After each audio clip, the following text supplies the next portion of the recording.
3, 2. Bonjour à toutes et à tous, je suis Cyril Rognard, responsable de la recherche marché de Natixis et c'est un plaisir de vous avoir ce matin pour ce nouveau Monthly Preview. Donc, Monthly Preview dans lequel j'ai le plaisir d'accueillir mes collègues de la recherche économique de Natixis, avec toujours cette volonté de vous proposer à la fois un point sur l'actualité économique, mais aussi l'actualité financière.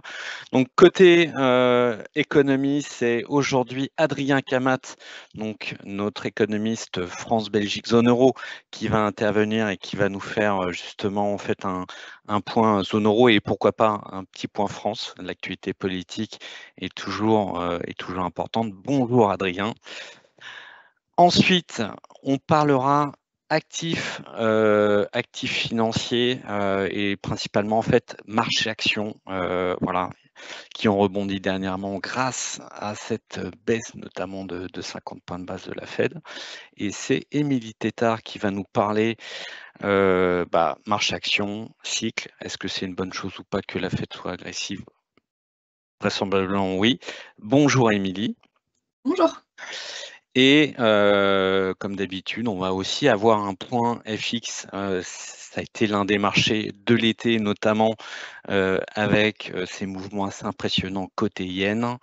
On voit le sterling qui rebondit fortement maintenant que la BE ne suit pas la Réserve fédérale. Et c'est Nordine qui va nous parler de ses parités, de l'euro, bien entendu aussi. Bonjour Nordine. Bonjour à tous.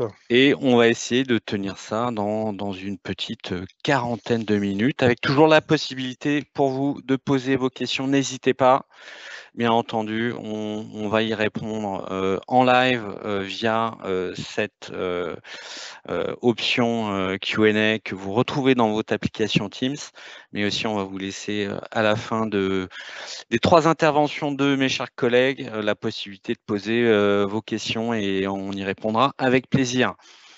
Alors, on attaque tout de suite avec toi, Adrien. Alors, la zone euro a une croissance qui a un tout petit peu de mal avec un contexte politique qui n'aide pas malheureusement.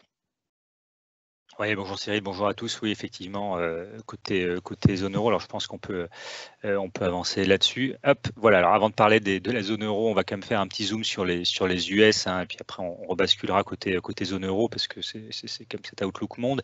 Et notamment le titre de nos prévisions financières de septembre, c'était Banque centrale, les taux se desserrent. Et là on est en plein dedans. Donc la Fed a baissé ses taux de 50 points de base cette semaine, ce qui a donné plus raison au marché qu'aux économistes. Mais ce qu'on retient, c'est que Powell a également dit qu'il n'y avait pas de rush, pas de nécessité de rush pour la suite, ça c'est important, et qu'il n'y avait rien dans les CEP, dans les dots, qui suggérait justement que le comité de politique monétaire de la Fed était en rush pour continuer à baisser ses taux de manière extrêmement agressive. Donc il reste 50 points de base justement dans les attentes des différents membres de la Fed, dans les dots à horizon de la fin de l'année. Alors ça peut être soit 2 fois 25 comme l'attendent nos économistes, soit une baisse de 50 en décembre. Et pour l'année prochaine, là aussi on voit un petit écart entre ce que pense la Fed, donc avec un taux qui serait autour de 3,37 à la fin de l'année 2025. Nous, nos économistes pensent plutôt qu'on arriverait autour de 3, qui est le taux neutre. Et en revanche, pour le marché, qui est encore plus agressif, ils pensent qu'on pourrait aller encore plus bas. Mais au-delà de la Fed, le message, c'est qu'est-ce qui se passe du côté de l'économie américaine. Donc il y a 2 messages. Le premier, c'est qu'on a quand même une activité qui soft landing, qui se passe toujours plutôt bien. On a un PIB qui est toujours solide, autour de 3% en glissement annuel depuis plus de 3 trimestres, ce qui a conduit le consensus des économistes à réviser plusieurs fois à la hausse leurs prévisions, y compris les nôtres. Nous, chez Natixis, on attend 2,5% de croissance aux US cette année et 1,9% pour l'année prochaine. C'est en ligne avec le consensus pour cette année, un petit peu au-dessus pour l'année prochaine. Quand on regarde la composition du PIB, c'est le graphique que vous avez sur la gauche, il y a toujours une composition assez solide, notamment avec une consommation des ménages qui reste robuste, même si celle-ci atterrit un petit peu par rapport à des années un petit peu folles durant le Covid.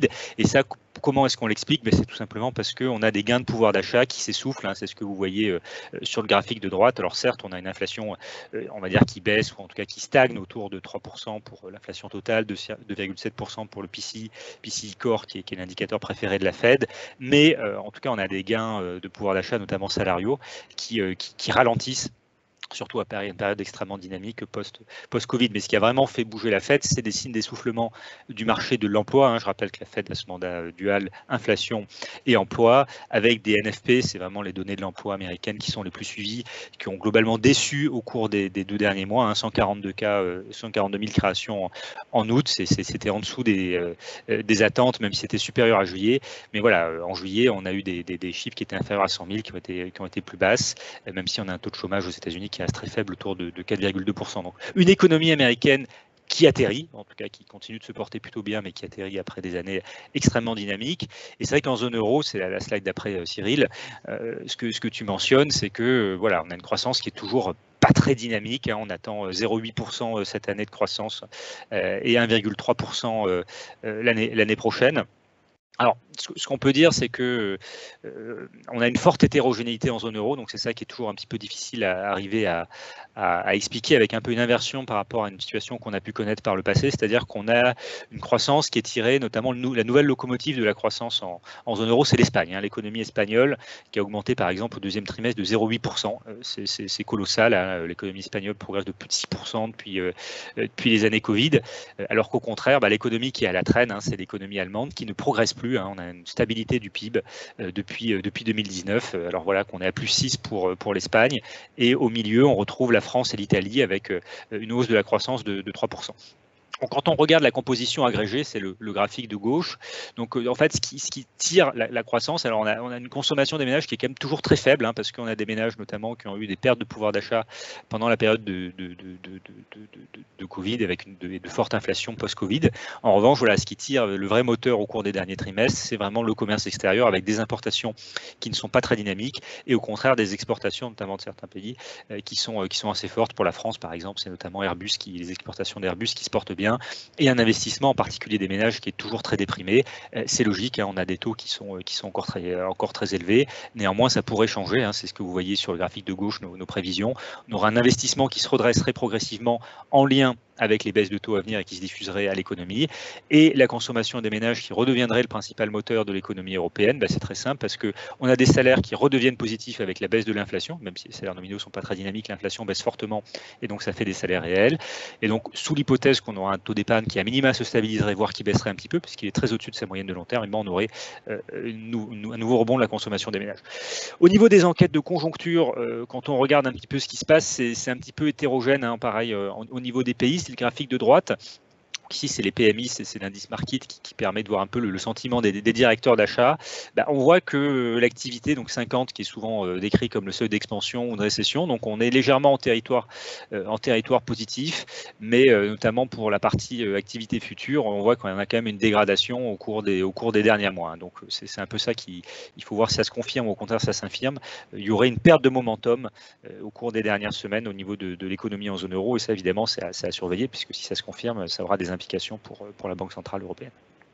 Voilà, donc si on continue, je vous parlais justement de la consommation des ménages. Si tu vas à la slide suivante, Cyril, s'il te plaît.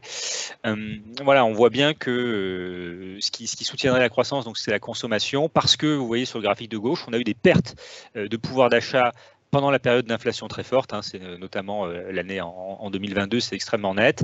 Là, depuis 2023, ça se redresse, où on retrouve des gains de pouvoir d'achat en zone euro sur le graphique de gauche. Et ces gains de pouvoir d'achat, en tout cas, seraient assez stables, mais la consommation des ménages gagnerait en vigueur, notamment parce que, contrairement aux États-Unis, on a eu un taux d'épargne qui a eu tendance à fortement augmenter. Il est à plus de 2 points au-dessus de sa moyenne de long terme historique. Il n'y a pas trop de raisons que ça dure, et donc ça aussi, ce serait un soutien pour la croissance. D'autant plus que dans cette hausse du taux d'épargne, que vous pouvez voir à droite, c'est la courbe violette, une grosse partie vient de l'épargne financière des ménages. Alors c'est vrai que dans une période de hausse de taux, il peut y avoir intérêt, de taux élevés, il peut y avoir intérêt à avoir une épargne financière assez forte. Dans un contexte où les taux se desserrent et les taux repartent à la baisse, il peut y avoir une incitation en tout cas à réduire son épargne financière. Voilà un petit peu pour les moteurs de la zone euro. Donc je reparle un petit peu de l'inflation parce que c'est vraiment le point clé pour la Banque centrale et sur le fait que la BCE ait continué donc à desserrer ses taux. Donc on a eu une première baisse de taux en juin comme attendu, 25 points de base, une deuxième en septembre de 25 points de base comme on s'y attendait. Alors nous on s'attend à une pause en octobre parce qu'on pense qu'il y a encore le Conseil des gouverneurs sera prudent et une nouvelle baisse de taux de 25 points de base en décembre. Alors en fait ça s'explique notamment parce que si l'inflation baisse fortement, là on est au plus bas depuis 2021, là en septembre on va revenir sous les 2% pour l'inflation totale zone euro.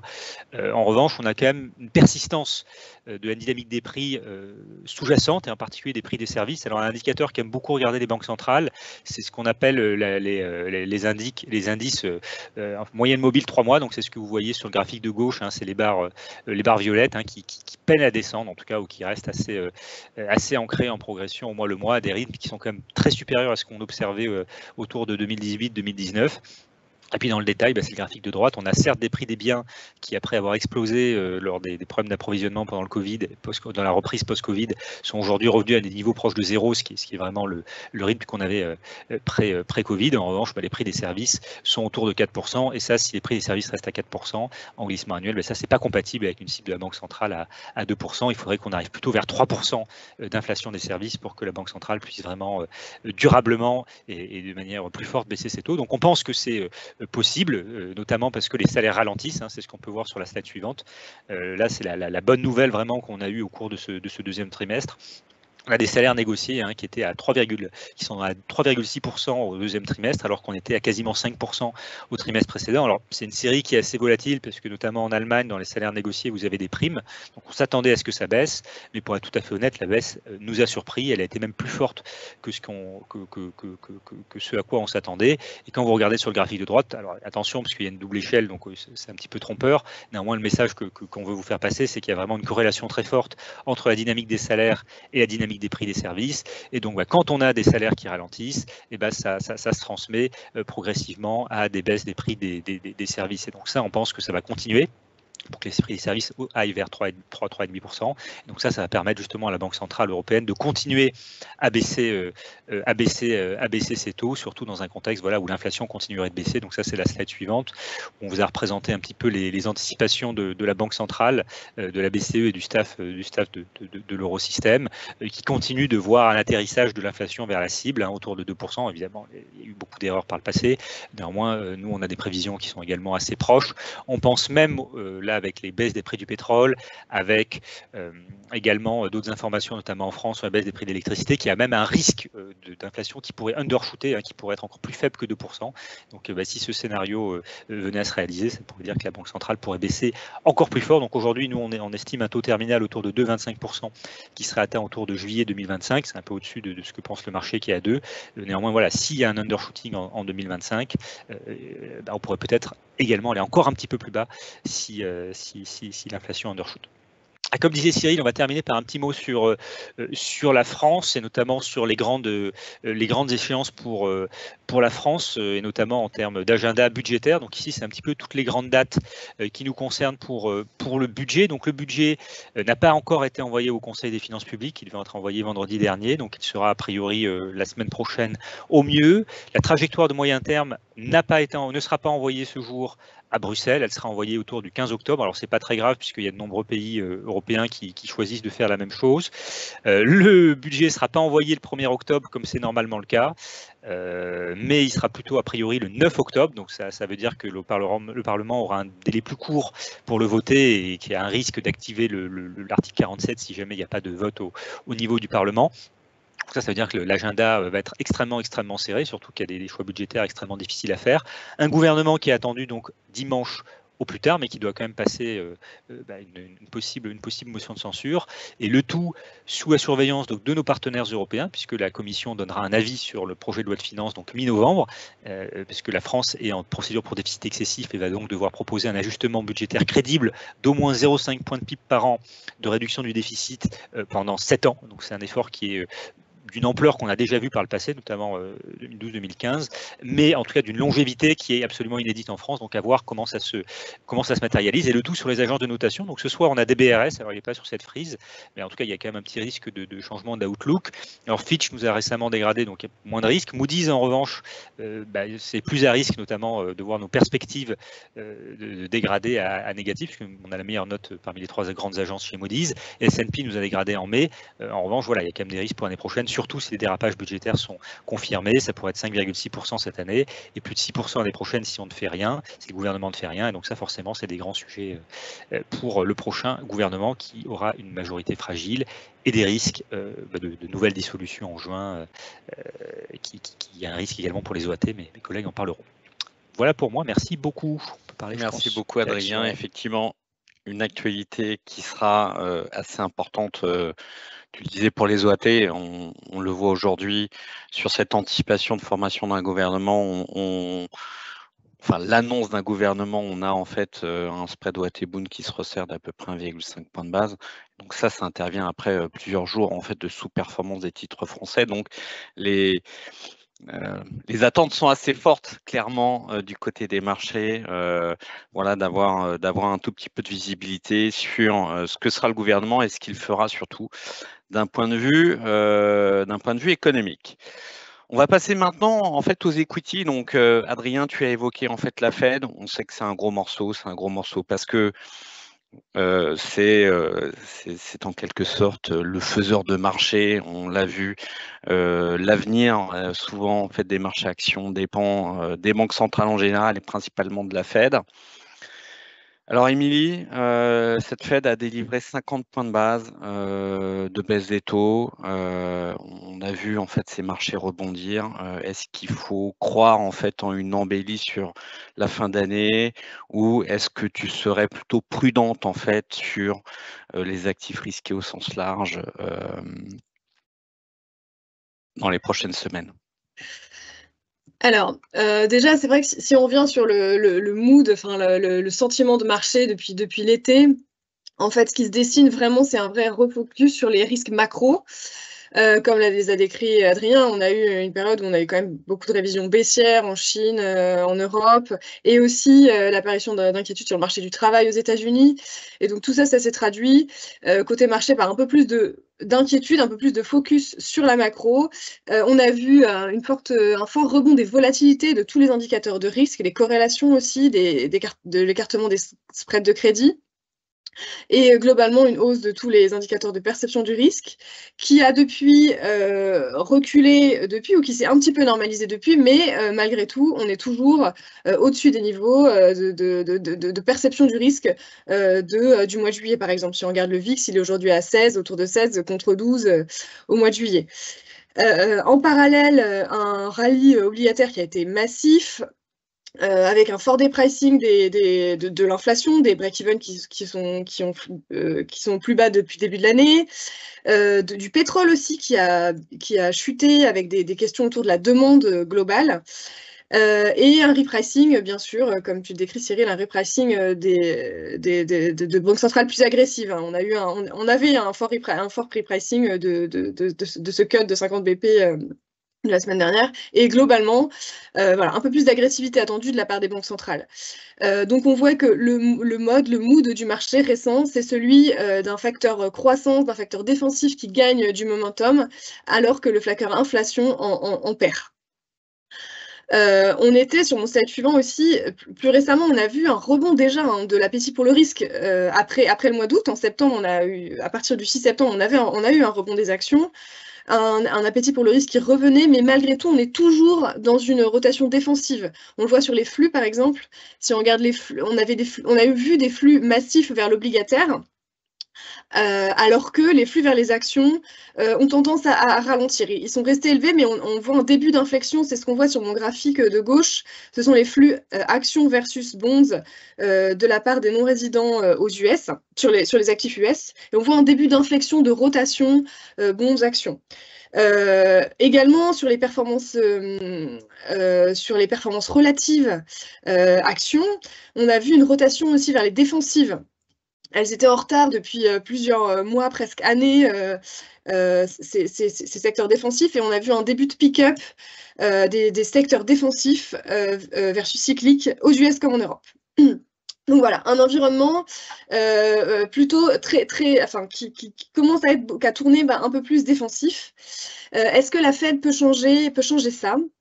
Alors on s'est penché sur c'est mon slide suivant, on s'est penché sur les patterns de marché autour des premiers cuts de la Fed. On a regardé dans le passé, à chaque première baisse d'un cycle de baisse de la Fed, comment se comportaient les actifs.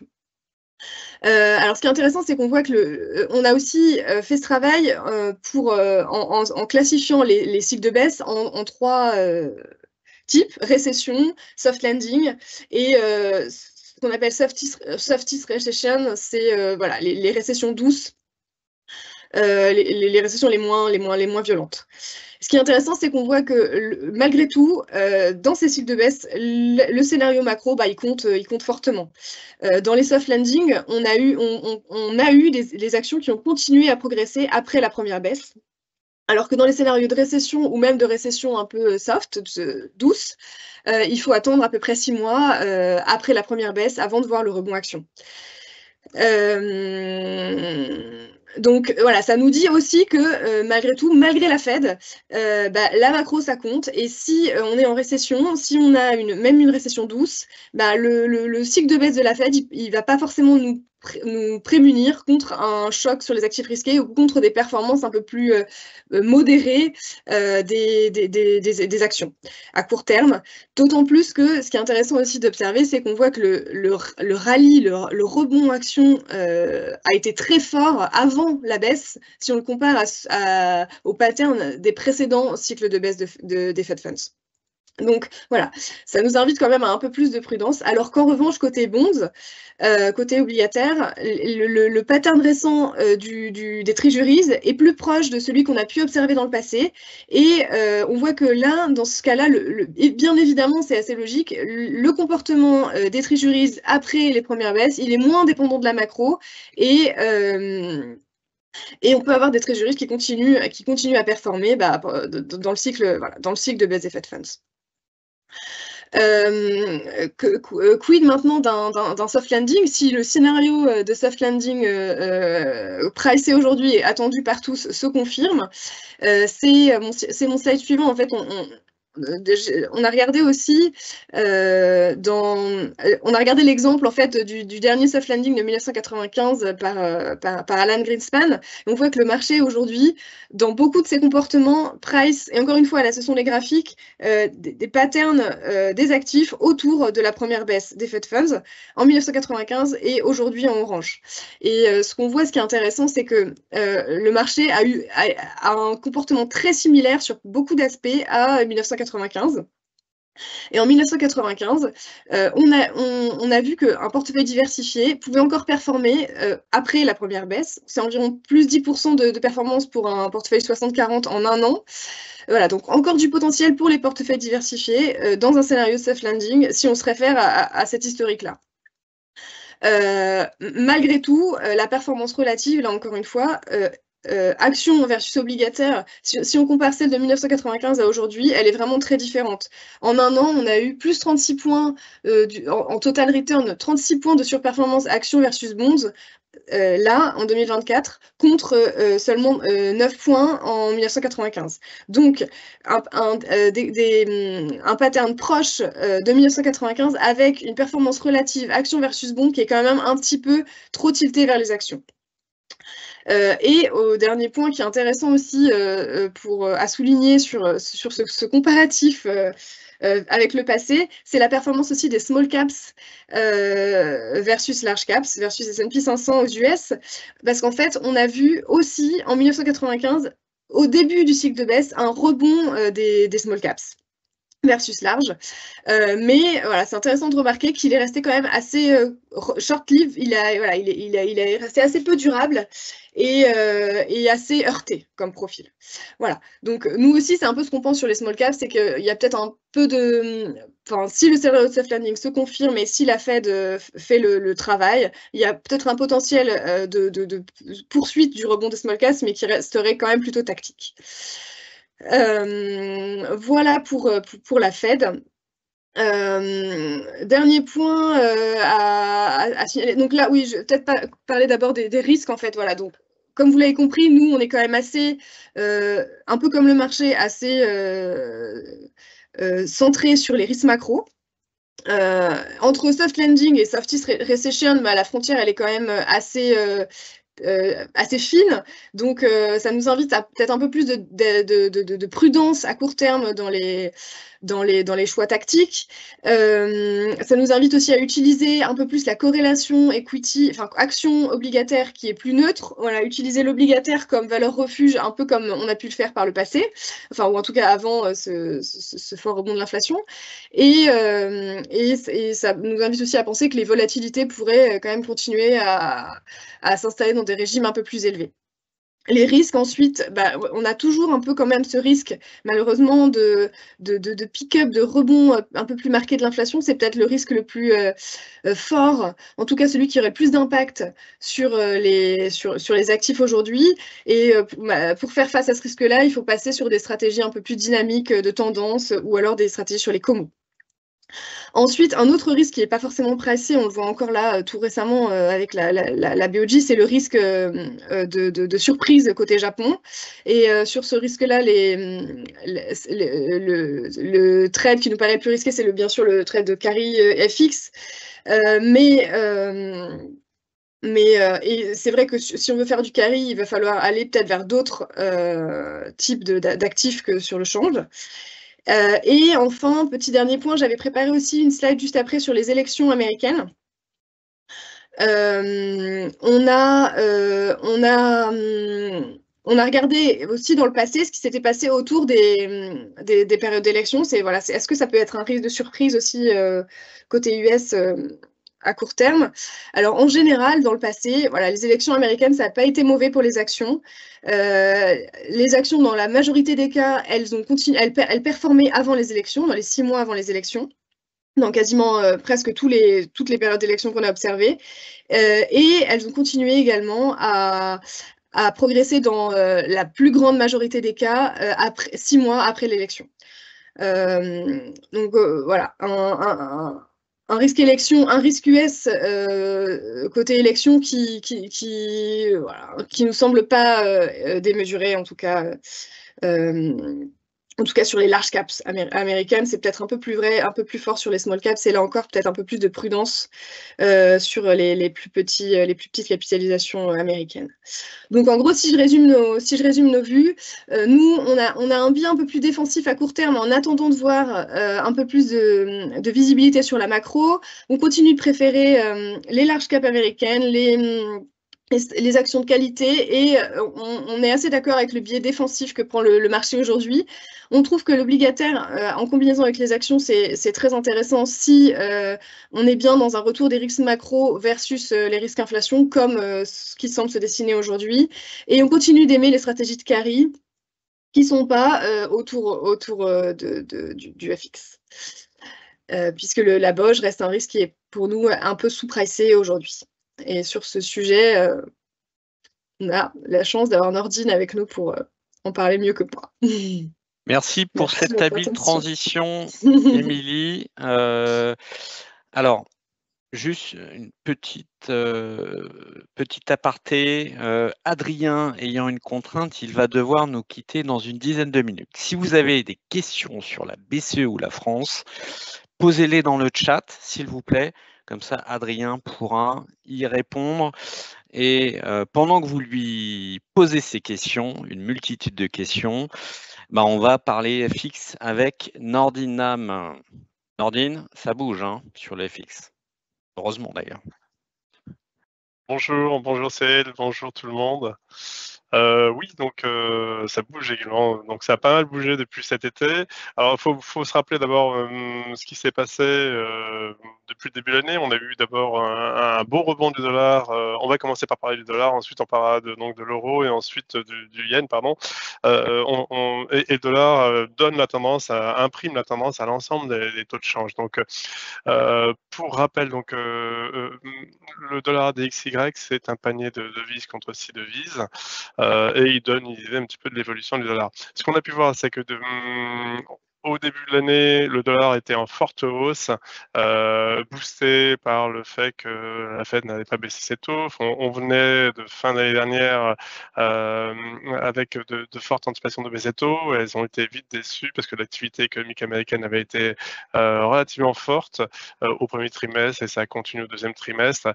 Ça avait surpris tout le monde et ça avait entraîné donc un dégonflement de ces anticipations de baisse des taux. Voilà, donc, et puis, donc, cet été, hein, les chiffres ont fini par être un peu plus mauvais. L'inflation a continué à décélérer, surtout, c'est vraiment le facteur déclenchant. Et peu à peu, donc, les anticipations de baisse des taux se sont reformées. Et on l'a vu donc cette semaine, hein, la Fed a fini par réagir. Mais pour revenir donc sur l'évolution de cet indice, hein, on voit donc qu'il corrige, qu'il teste un niveau important autour de 100, qu'il avait testé à plusieurs reprises. On est toujours sur ce niveau-là, on l'a toujours pas cassé. Et quand on regarde cet indice, hein, il reste encore très élevé par rapport à 2010. On a toujours un dollar qui reste surévalué et qui est lié à plusieurs facteurs. Donc l'économie qui est extrêmement forte, des taux courts qui restent élevés, et puis la situation globale moins bonne qu'aux États-Unis. Donc pour rentrer maintenant en détail des devises qui performent depuis le début de l'été, c'est au moment donc, où on a eu des chiffres du chômage qui étaient décevants, au moment où on a eu une confirmation que l'inflation continue à décélérer, notamment au niveau du core CPI. On a eu une belle hausse de l'ensemble des devises. Celle qui enregistre la plus forte hausse, c'est donc le yen, qui a surpris au mois de juillet quand la Banque centrale a remonté ses taux. Ça a surpris tout le monde, donc on pensait que ça allait avoir lieu un peu plus tard et ça a entraîné un débouclement des positions spéculatives sur le yen et qui était massive parce que tout le monde empruntait un yen pour investir sur les devises à rendement élevé comme le peso mexicain par exemple dont les taux étaient supérieurs à 10%. Et dans cette histoire, donc suite à cela, donc à ce débouclement de ces positions spéculatives, d'ailleurs on a pu noter que la plupart des devises étaient en hausse contre le dollar, sauf celles sur lesquelles les investisseurs étaient longs, hein, comme le peso mexicain en l'occurrence, même s'il y avait des problèmes politiques hein, liés à la réforme judiciaire, etc. Mais d'autres devises d'Amérique latine ont également souffert, entre autres à cause de ce débouclement de ces positions spéculatives massives, encore une fois, sur le yen, qui avait accumulé parce que les taux étaient proches de zéro. C'était les plus bas au monde. Voilà, donc, mais on peut voir que l'ensemble des devises se sont appréciées et c'est surtout les devises à taux bas, comme le yen, donc le franc suisse, qui a servi aussi de devise d'emprunt pour des stratégies de carry. Voilà. Et l'euro, donc, en a bénéficié également. Puisqu'il s'est pas mal apprécié également, mais moins que certaines autres devises.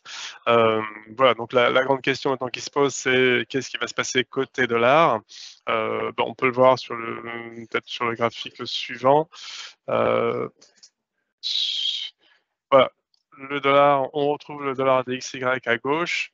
On voit là, c'est un plan plus resserré sur un an seulement, et on voit qu'il est quand même très corrélé au taux 10 ans US.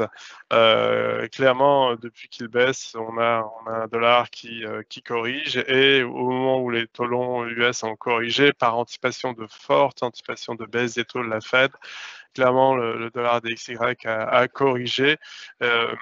Et voilà, ça soulève la question après, jusqu'où ça peut encore corriger, sachant que la baisse est assez conséquente. On pense qu'il y a encore du chemin, même si la corrélation suggère qu'elle est forte, mais elle peut se dégrader un tout petit peu par la suite. Il y a déjà donc pas mal de baisses des taux dans les tuyaux, mais il y a aussi l'activité économique qui est à suivre. Et là-dessus, donc Émilie, on a très bien parlé avec ces histoires donc de récession ou soft landing ou pas. Toute la question est là et la Banque centrale américaine se pose également la question. Elle navigue à vue et sa politique monétaire va évoluer surtout en fonction des chiffres économiques qui seront publiés. Donc, lors de la prochaine réunion, elle aura à disposition deux chiffres de l'emploi et on verra s'il y a un ralentissement massif ou pas. Dans tous les cas, ce qui est important aussi, c'est les enquêtes d'activité. Et de ce côté-là, donc les indices ISM, par exemple, se sont dégradés, sont en dessous de 50 et semblent relativement bien corrélés aussi au dollar index. Donc, grosso modo, plus on aura d'indicateurs décevants aux États-Unis et plus on aura des anticipations de baisse de taux assez importantes et du coup un dollar un peu plus faible. Donc, de manière générale, on pense que le dollar devrait continuer à baisser dans les prochains mois, même si là, à très court terme, il a quand même pas mal baissé et les anticipations de baisse des taux sont assez importantes puisque le marché reflète quasiment 75 points de base de baisse des taux d'ici la fin d'année, ce qui veut dire qu'il y aurait une baisse de 50 et 25 selon le marché aux 2 prochaines réunions. Donc là, clairement, ça dépendra encore une fois, des chiffres d'activité et puis bien évidemment des chiffres d'inflation dans les prochains mois. Voilà, donc mais sur l'année prochaine, on est plutôt sur une baisse continue du dollar, mais peut-être à un rythme un peu moins conséquent que ce qu'on a pu voir jusqu'à présent, sachant qu'il y a déjà des baisses de taux assez importantes qui sont dans les prix. Sur le slide suivant, on retrouve l'euro.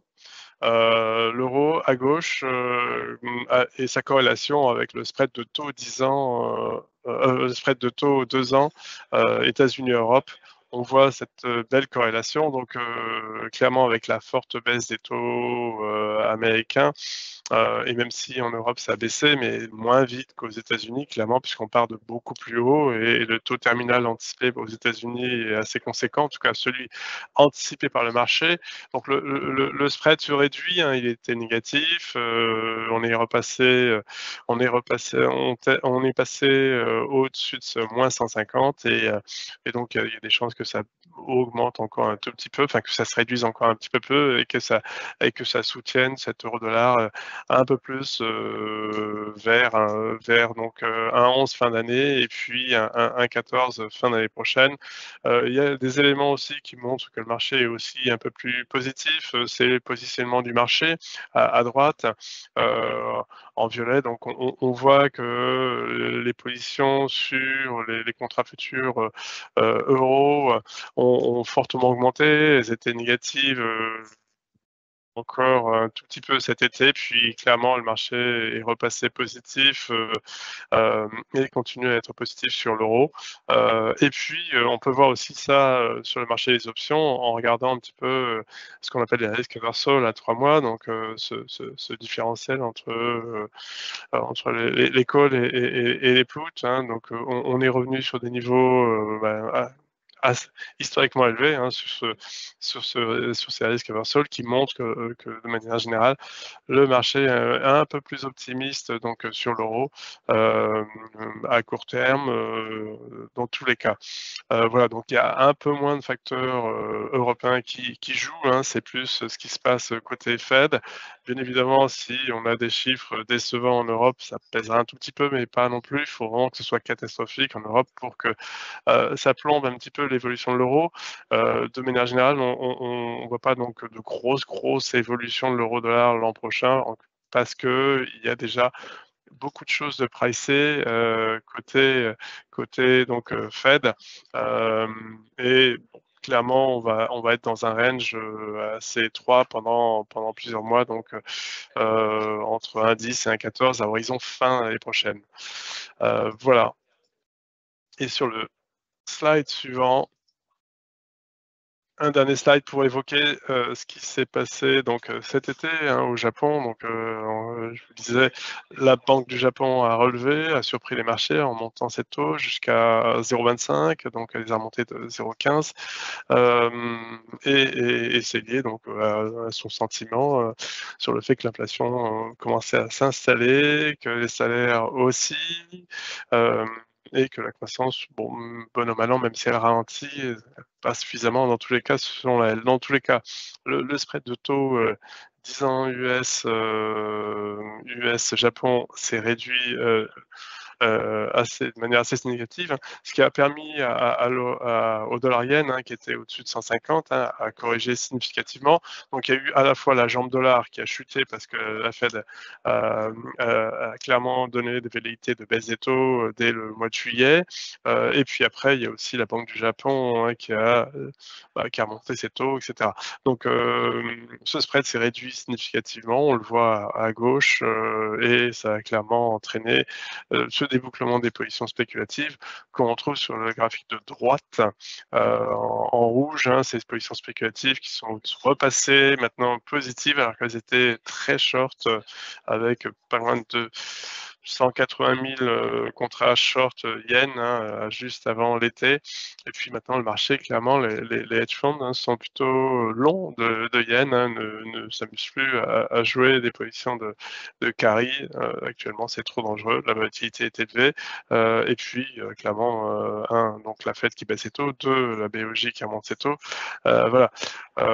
Et pour en revenir aux anticipations de hausse des taux, donc on retrouve le graphique du milieu avec des anticipations de hausse des taux plutôt stables jusqu'à 0,50. On a eu la Banque du Japon ce matin. Alors, elle était plutôt neutre, ça a un peu déçu. Dans un premier temps, il y avait des propos au quiche, mais finalement, elle termine, en tout cas, le gouverneur Ueda termine avec des propos un peu dovish, laissant entendre que l'évolution de la politique monétaire se ferait en fonction des données, un petit peu comme les autres banques centrales. Il a laissé entendre que les risques inflationnistes étaient moins importants que dans le passé et que clairement, il n'y avait pas ils n'étaient pas dans le rush, dans l'urgence de remonter les taux. Donc, ça a réduit un tout petit peu ces anticipations de hausse des taux, même si elles sont toujours là, clairement. On est toujours en faveur d'une hausse des taux en décembre, mais il y a une petite déception, ce qui fait que le dollar yen est revenu autour de 143 suite à cette réunion. Il y a eu pas mal de, même 143,55, on était à un moment donné à 141,50, donc il y a eu pas mal de volatilité ce matin sur ce dollar yen suite au discours du gouverneur de la Banque centrale japonaise. Et on peut penser que dans tous les cas, d'ici la fin d'année, on va évoluer en fonction entre 140 et 145. La volatilité va rester proche de 12%. Elle a baissé un tout petit peu ce matin, mais elle restera dans tous les cas assez élevée compte tenu donc à la fois donc de ce qui se passe au côté Fed et puis côté Japon également. Voilà, donc pas de les choses devraient finir par se stabiliser dans un range un peu plus étroit à court moyen terme. Voilà. Merci beaucoup Nordine. Merci beaucoup pour ce point sur le FX. Il nous reste 2 minutes pour poser peut-être, pour que vous puissiez poser des questions. On a reçu, on a reçu 2 questions concernant les anticipations de taux et l'évolution des pentes, et une autre qui portait sur l'évolution des spreads OAT. Donc nous avons apporté des éléments de réponse dans le chat. Donc concrètement, OAT Bund disant pour le moment nous sommes neutres à 65 points de base, donc pour le spleen. En attendant voilà les prochains développements, notamment ceux du week-end. Concernant en fait les taux, un biais un peu plus bullish sur le dollar que sur l'euro, avec cette proximité en fait des taux terminaux en euros qui fait que le marché sera bien plus rangy. Bien entendu, une poursuite en fait de la pontification des courbes, avec aussi un potentiel plus important en dollars qu'en euros, avec ce potentiel de baisse plus important, notamment en fait sur les taux courts en dollars et une réaction au final presque contre-intuitive en fait côté taux, avec des taux, notamment des taux longs qui ont rebondi, mais on peut penser que les taux longs vont rechuter demain parce que la Fed va continuer de délivrer, parce que en fait la balance des risques côté macro est probablement négative.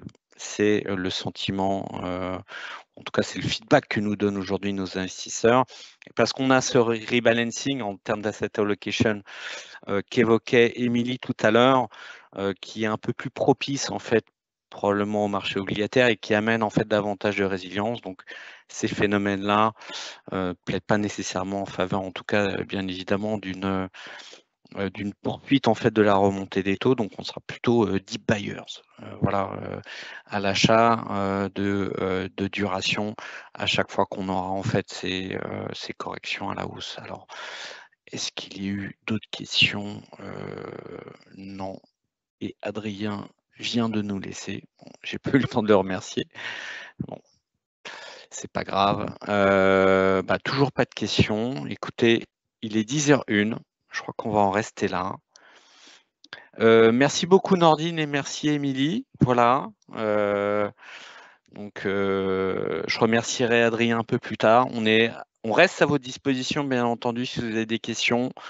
Émilie pour parler equity, Nordine pour parler FX et moi, je parle un peu de tout. Donc voilà, mais on a des spécialistes qui parlent bien mieux que moi de tous ces marchés, FX, rates et de la macro et des equities. Donc n'hésitez pas. En tout cas, merci beaucoup et on se dit au prochain rendez-vous début octobre. Voilà, et on parlera peut-être un peu plus d'élections américaines. On a commencé avec Émilie, mais voilà, ça va être le sujet des prochaines semaines. Merci infiniment et à très bientôt. Au revoir.